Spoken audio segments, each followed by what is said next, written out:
बिल्कुल निश्चित रूप से देखिए ये बिल्डिंग पूर्णतः तैयार है।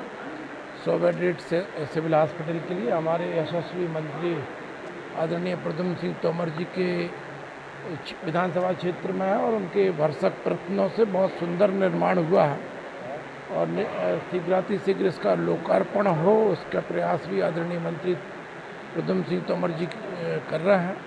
उसी दिशा में हमने सोचा कि एक बार लोकार्पण करने से पहले बिल्डिंग का निरीक्षण कर लिया जाए। तो बिल्डिंग के निरीक्षण में हमने पाया कि निर्माण अच्छा हुआ है, गुणवत्तापूर्ण हुआ है और शीघ्र इसका लोकार्पण हो जाएगा तो निश्चित रूप से हमारे क्षेत्र के लोगों को इससे लाभ मिलेगा। पुलिस सेफ्टी नेट को लेकर भी आपने चर्चा करी है अधिकारियों से, बेहद महत्वपूर्ण है क्योंकि अंचल मिलावट के लिए पूरे देश में बनना मुश्किल है। बिल्कुल हम लगातार इस बात का प्रयास कर रहे हैं कि मध्य प्रदेश में मिलावट रोकी जाए। इसका हमारे समय समय पर अभियान चलते हैं।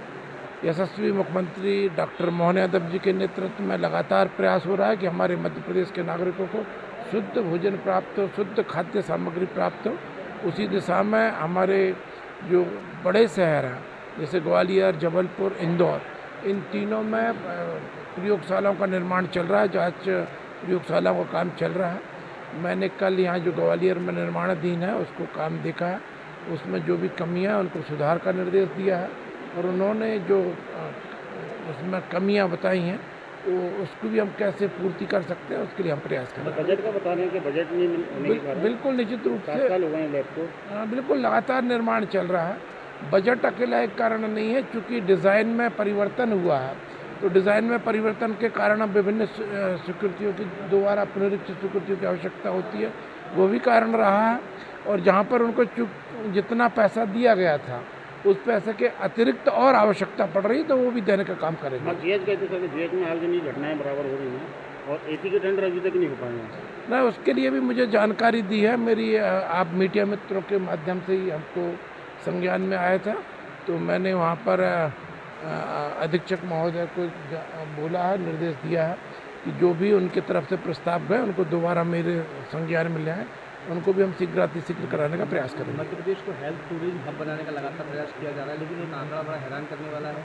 आयुष्मान योजना को लेकर दूसरे राज्यों में जाना पड़ा है पेशेंट को, लगभग 1,70,486 करोड़ रुपए राज्य सरकार ने पाए हैं। फर्जीवाड़ा भी कर रहे हैं। ना देखिए, इसमें दो बिंदु हैं। पहला विषय तो ये है कि मध्य प्रदेश में तेजी से आयुष्मान कार्ड बनाए जाते हैं और हर नागरिक के पास में आयुष्मान कार्ड हो, ये हमारा प्रयत्न है। दूसरी बात, चूँकि अन्य जगह पर हमारे मरीज गए हैं, ये बात भी सही है। कोई इसका कारण केवल ये नहीं है कि मध्य प्रदेश में सुविधा उपलब्ध नहीं है। कई लोग ट्रांसपोर्ट होकर चले जाते हैं, कई लोग माइग्रेट होकर चले जाते हैं, कई लोग अन्य कारणों से दूसरे राज्यों में जाते हैं। इसलिए दूसरे राज्यों में जाने के बाद भी उनका भुगतान मध्य प्रदेश शासन को करना पड़ता है, ये कारण है। अन्यथा मध्य प्रदेश के अंदर इस आंकड़ों को यदि आप पलट के देखेंगे तो अन्य राज्यों के भी और विदेशों के भी अनेकों मरीज मध्य प्रदेश में आके इलाज करा रहे हैं।